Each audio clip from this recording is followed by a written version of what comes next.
এবারের সংগ্রাম আমার মুক্তির সংগ্রাম, এবারের সংগ্রাম স্বাধীনতার সংগ্রাম।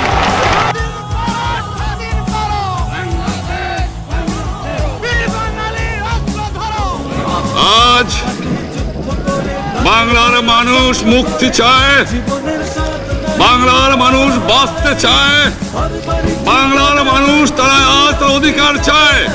আমার পয়সা দিয়ে অস্ত্র কিনেছি বহিঃশত্রু আক্রমণ থেকে দেশকে রক্ষা করার জন্য।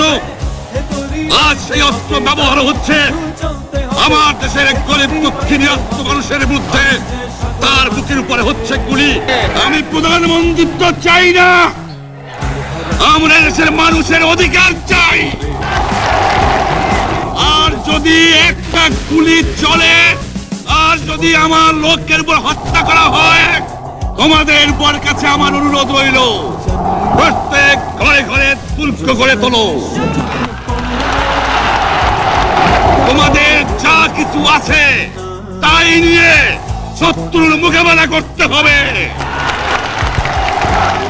এবং জীবনের তরে রাস্তাঘাট যা যা আছে সবকিছু আমি যদি হুকুম দেবার নাও পারি, তোমরা বন্ধ করে দেবে। তোমরা আমার ভাই, তোমরা বাড়াকে থাকো, কেউ তোমাদের কিছু বলবে না, কিন্তু আর আমার বুকের পর গুলি চালাবার চেষ্টা করো না। 7 কোটি মানুষকে চাপা রাখতে পারবো না। প্রত্যেক গ্রামে, প্রত্যেক মহল্লায়, প্রত্যেক ইউনিয়নে, প্রত্যেক সাব ডিভিশনে আওয়ামী লীগের নেতৃত্বে সংগ্রাম পরিষদ গড়ে তোলো, এবং তোমাদের যা কিছু আছে তাই নিয়ে প্রস্তুত থাকো।